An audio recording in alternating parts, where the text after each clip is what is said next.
Peace. Good evening. This is Brother Mike X.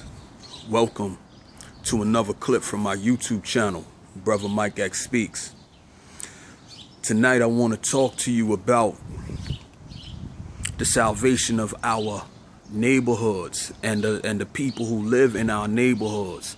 And to do that, first let me paint a picture for you. A few years ago, I was watching a documentary one night, and it was like one of those science documentaries, and it was talking about the process that begins, that emerges, when the cessation, the ending of life occurs in a human being or any living organism. And it went on to begin to describe a process where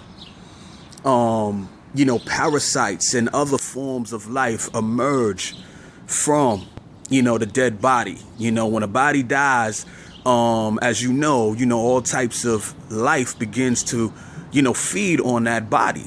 Decomposition occurs and, all types of things begin to settle into the body to begin to eat away at the body. And this documentary, it went on to talk about how, these parasitic agents, and I know this sounds kind of nasty, family, but I'm painting a picture for you. These parasitic agents that begin to settle in, to begin to aid in the decomposition process of the dead body. It went on to describe how these parasitic agents were in the body the whole time. And what happened is the cessation, the ending of the life is what allowed these agents to emerge from their dormant form and to become activated and to become alive, and then to do what they were created to be able to do. It wasn't no scouting team, where these things were on the outside and they saw, that there was a dead body and then they came to rest upon a dead body. But these things came from the inside and they was in the body the whole time. And the thing that stopped them from becoming activated sooner was the fact that there was life, and that life held back these parasitic agents from being activated until there was no more life. You know what I mean? Why am you talking about this, Brother Mike? I'm talking about this because, family, we are the black community, our people, particularly in the working class, working poor, poverty-stricken, neighborhoods that a lot of us live in and dwell in, in the projects and the tenements and all of those types of things in the urban cities. The black community has become that dead body. We don't have a process of life in our communities where there is self-determination, where there is pride and dignity being displayed, that's being practiced, in the individual lives and is able to overflow into the lives of other people so that we have community. As a matter of fact, we shouldn't even call where we live a lot of times communities, because we are not communing. We are not practicing common unity. You know what I mean? We are just too many times neighbors who happen to live in the same place and happen to have been conditioned in the same way to where, we just striving to just get by. A lot of us have bought into the fact that we believe ourselves to be inferior. We believe ourselves to be powerless to do anything about our circumstances. So we are just there, neighbors. You know what I mean? And so I say again, there's no life. We represent at this time and place, 2014, and this has been going on for a number of years. We represent that dead body. And because life has ended as it should, where we are practicing ongoing relationships of mutual support, and uplift amongst each other. We are not able to do the things in our community that other people in other communities are able to do as they practice life, community life, which allows them to build the type of structure, you know what I mean, of unity and support amongst them, so that they can provide safety for themselves, so that they can provide opportunity for themselves and room to grow and expand for themselves. We have lost that ability. Our community has died, you know, and because there's no life, you know, we have the emergence of parasitic agents from the inside. You know, forget the enemies from the outside. You know what I mean? Or maybe I shouldn't say forget the enemies from the outside, but I'll tell you this, the enemies emerging from the inside are much more, you know, have much more impact and self-destructive ability than the enemies on the outside. As a matter of fact, because of the existence, the emerging of parasitic agents from within the community that are feeding on the dead body represented by us, you know what I mean, Black America. The outside enemy doesn't even have to do anything anymore.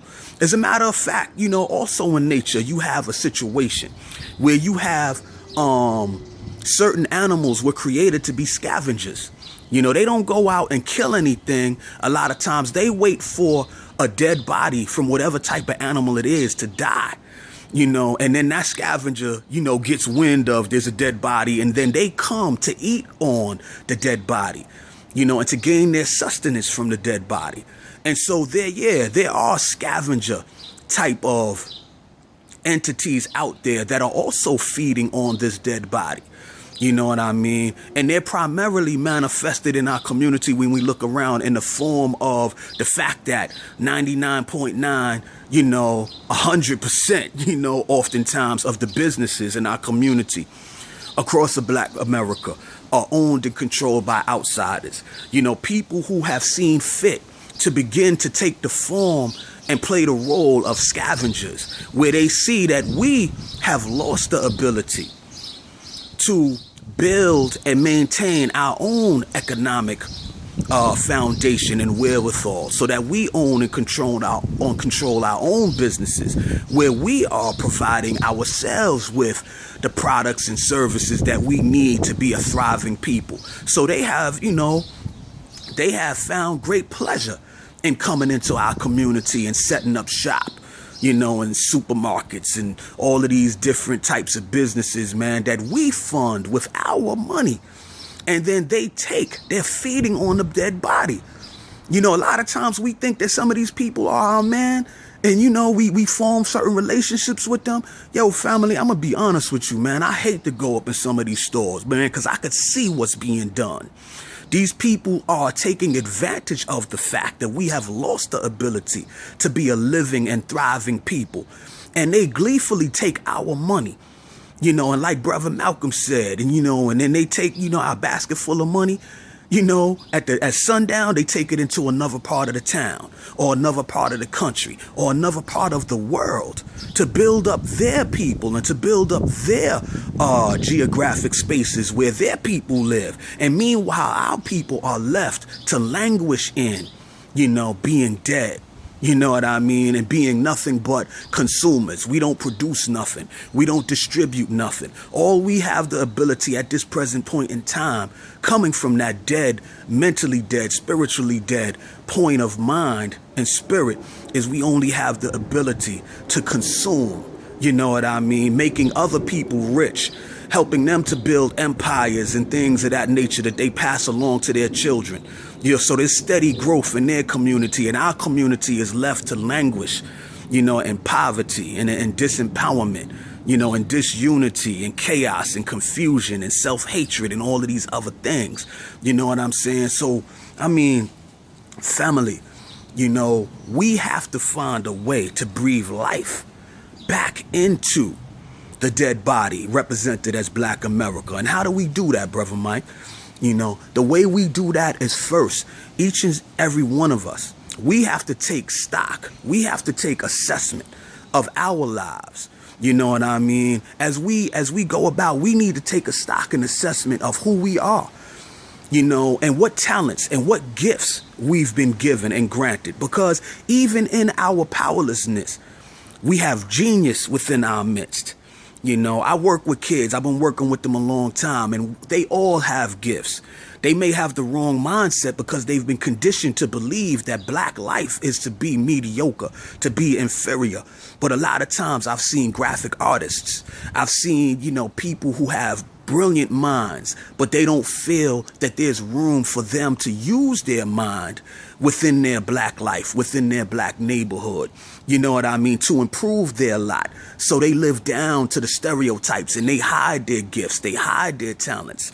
You know what I mean? And so, you know, we don't have people striving to raise the standards as individuals, to prove to the other ones who need to see black people living empowered lives. This is what we have to begin doing. We have to begin to turn it up in our own individual lives. We need to take stock of what our hopes, what our dreams, what our goals, what our talents and desires are. And we have to begin to feed these gifts, feed these talents with life. You know what I mean? And this is one of the things. It's hard sometimes. You know, and I bear witness to this. There's so much that I want to do. There's so much stuff on my plate. I'm working 2 jobs, family. You know what I mean? And I'm striving to be a force, a spark of life in my community as an activist. You know, striving to breathe life, striving to breathe encouragement and inspiration into the lives of others. That's why I'm doing this YouTube thing. Not to try to seem like I'm some smart dude, man, but yo, I'm just tired of us falling by the wayside. You know what I mean? So look, this is how you can begin to breathe life into your own life and start to build up the necessary momentum that you need to be able to exhibit to unstick yourself from living down to the conditioning and the stereotypes that have been forced upon us. Do the easiest thing first. Don't start with the biggest thing. You know, if you look at all that's on your plate and you look at the biggest goal and you try to take that as your first goal, nah, man. You know, it's gonna be too hard. You know what I mean? For you to start with the biggest goal. Start with the smallest goal first. And the smallest goal might be, you know, I need to go back to school. You know, the smallest goal might be, yo, I need to start taking my health more seriously. You know, and managing what I eat and what I put in my body. I need to start there so that I can strengthen my body temple and prepare it, you know what I mean, for the rigors that will come as I strive to take on bigger and more, you know, bigger projects. As I begin to grapple with bigger projects, I need to have my health together. So you start there. You know what I mean? And as you begin to represent and breathe life into your actions, into your daily habits and behaviors and actions, you know what I mean? You will begin to experience a satisfaction begin to grow in your life. And as that satisfaction that you are actually using your life, you know what I mean, and not allowing your life to be wasted, you know, that enthusiasm that begins to creep up and begins to manifest itself in your life. Now you have something relevant to share with other people. You have something relevant to share with your children. You have something relevant to share with your loved ones, you know, romantic partners and family. You know what I mean? As you begin to free yourself from believing that there's nothing that you can do, and you start off with the smallest thing and you start to pick up momentum, other people will be inspired by you. Yeah, some have become so sick and conditioned that they'll hate on you, but don't let them, the ones who will hate, be the reason why you fail to breathe inspiration and represent, you know, empowerment, you know, to those who will not hate on you and who desperately need and want to see other people striving, you know what I mean, to prove that it can be done so that they can follow suit, you know what I mean? So I just say, you know, on my conclusion, family, and once you start, you know, I was talking to my son about this today, you know, it's so very important, you know, that once you start, you don't stop, because once you stop, it's going to be harder to start again the next time. And I was talking with my son today and I gave him this example. Like, you take, you know, how they say that a car gets better mileage on the highway than it gets in the city. Why? Because in the city, there's a constant go and stop, go and stop, go and stop. And every time you stop and you have to take off again, more fuel is required to get you to pick up that momentum again. But when you're on the highway, you have a constant momentum, so you don't need as much gas when you're on the highway, because once you started the momentum, you know, it's easier to maintain the momentum. So I just want to say, family, You know, let there be life. You know, let's stop representing that dead body. Let us begin to breathe life again into our own individual lives. And as we do that in our own individual lives, we can then begin to overflow life, light, hope, power into the lives of other people who desperately need to see people winning in today's times instead of continuing to lose. So peace and blessings to you, family.